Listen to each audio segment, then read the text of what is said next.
Goodbye, Miss St. John.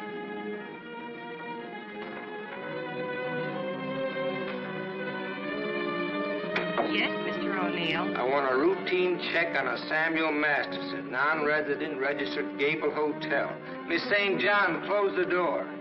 I want a routine check of all garages. One of them has his car. Stay here, please. I want a checkup on all local banks. Get that private detective McCarthy and tell him to come right over.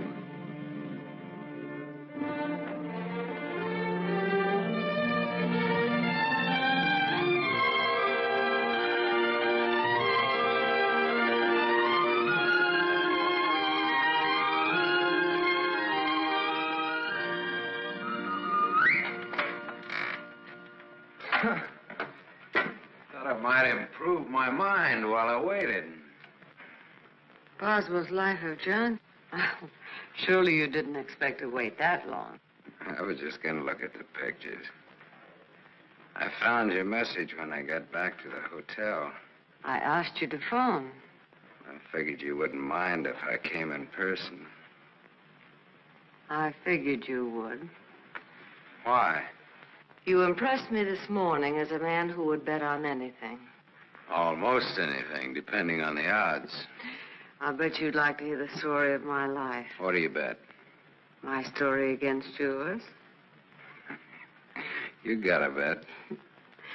Well, let's see. You left here September 27th, 1928. We'll start from there. The exact date? How come that's so clear in your mind? Why shouldn't it be?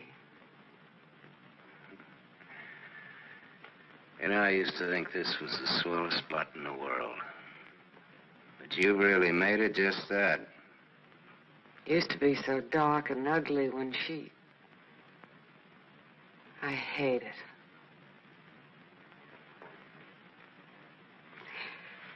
Come on, now, I'll show you what I've done with the rest of the house. Okay, fine. I haven't been on a rubberneck tour in years. Soon after my aunt died, the executors of the estate wanted to close the house and send me to school. But Mr. O'Neill... Mister? You're kind of formal about your husband, aren't you? Oh, no, I was speaking about his father. Mr. O'Neill was my tutor. You remember him. Oh, yeah. After my aunt died, he and Walter lived here. That was cozy. This is Walter's room. Rich. Very rich. Well, you lived here all the time then, huh? Except for the few years I went to college. Mr. O'Neill, Walter's father. Walter's father thought it would be good for me to get away for a while. Mr. O'Neill, Walter's father, he sort of took care of everything, didn't he? Yes. Yes, he took care of everything. You didn't like that? Let's talk about something else. What do you want to talk about? Pick a subject. This is the dining room. Isn't it kind of crowded? All right. I pick Walter as my subject. When did you marry him? When or why? I ask when. When I finished school. All right. Now, why did you marry him? Pick another subject.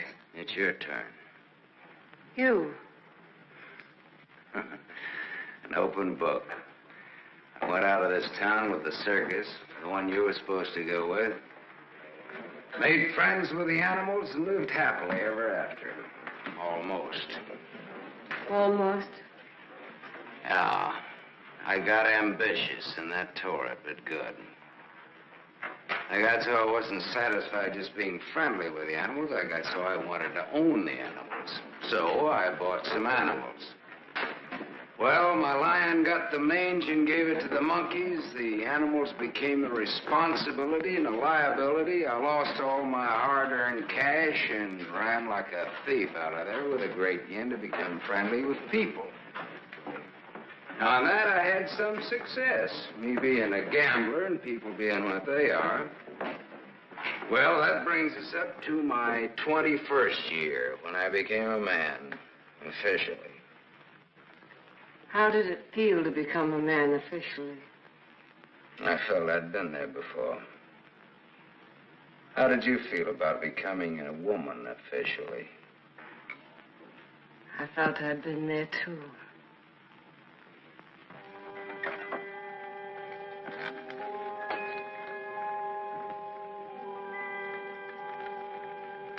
This is the room that you...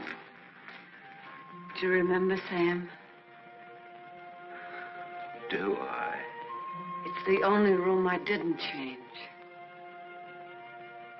It seems that only yesterday I came through that window. We were gonna run away together that night. You do remember.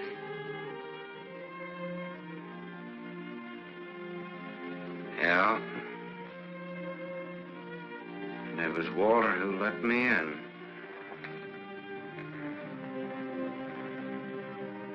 I come here often, Sam. Little girls grow up.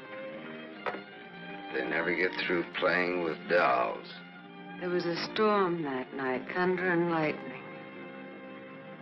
I was afraid of the thunder. In the freight car that night, you told me you weren't.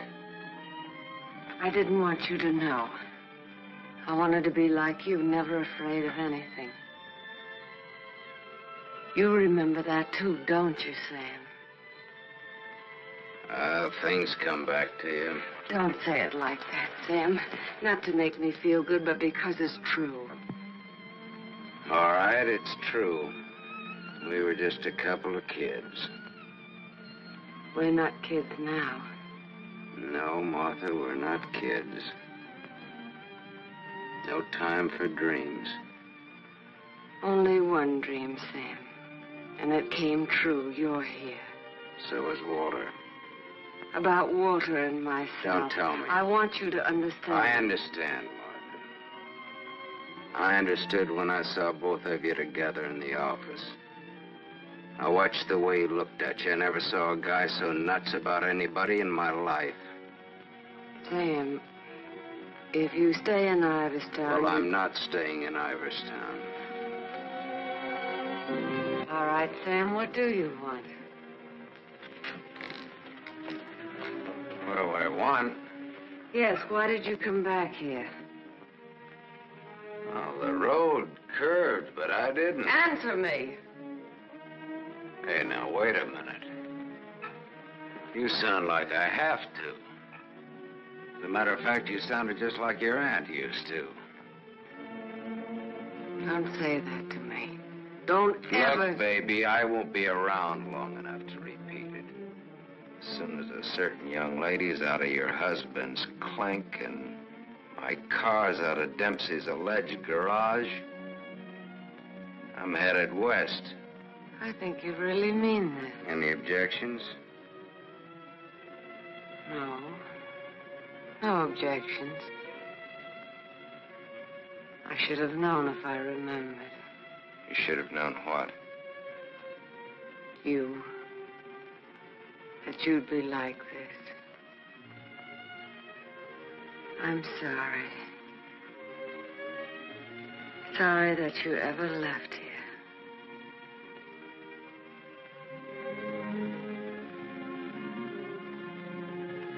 Sam, for old time's sake. Yeah. Sure, for old time's sake.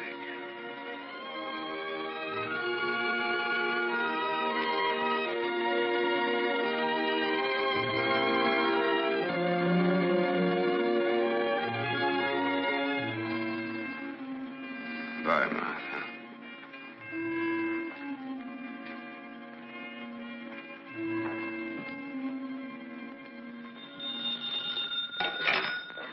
Dempsey's garage. Oh, yes, Mrs. O'Neill. Mrs. Walter O'Neill? Yes, ma'am.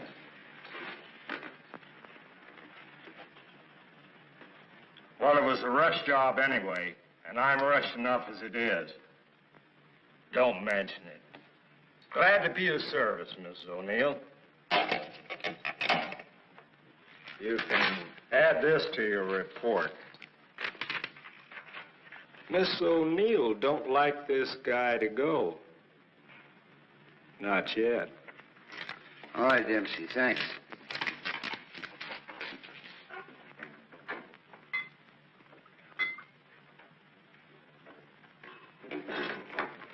Drink? Thanks. There's not much to report on him locally. Out-of-town reports are still coming in. You'll have a complete file on him in a couple of hours. What's he look like so far? The big-shot gambler. Broke many times, but always turns up with a new bankroll. The police in every state have tried to find the source of his money, but no dice. Many arrests, no convictions. Beat a murder rap in Frisco. Self-defense. Has a war record few can equal. The car in Dempsey's garage. The ownership certificate says he owns it. What's wrong with it? Smashed radiator. How long will it take to fix it? Well?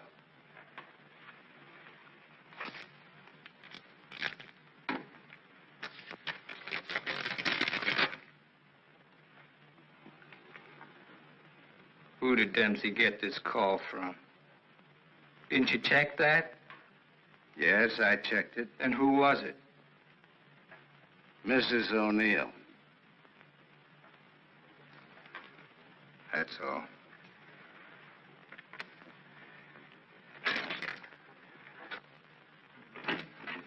Yes, Mr. O'Neill? Get me the county jail. I want the superintendent of the women's division.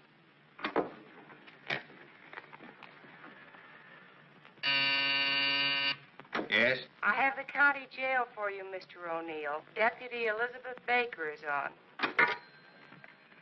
Hello. That girl, the one I called you about before. Yes. Bring her out here at 8. I want to talk to her.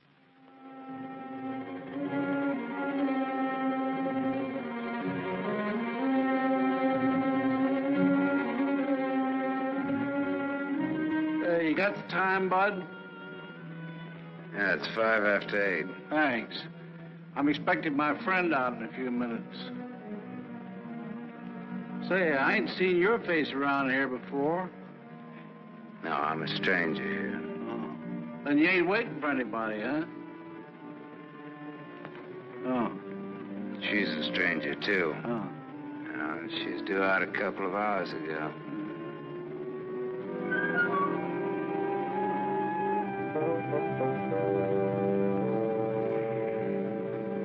You're in a lot of trouble, Miss Marchek. The law is very specific on violation of probation. It's specific about everything. You're serving a 5-year sentence. So I was told once before. You lied when you were picked up. You told the police you were employed by Sam Masterson. You think they would have believed me if I had told the Did truth? you cook up that story between you? He had nothing to do with it. You're very fond of him, aren't you? You wouldn't want anything to happen to him. Does he feel the same about you? You wouldn't want to serve out that 5-year sentence, would you? What are you getting at? Remember, 5 years. And this time you'll have to serve every day of it. You don't have to. All right, get down to it. What do I have to do?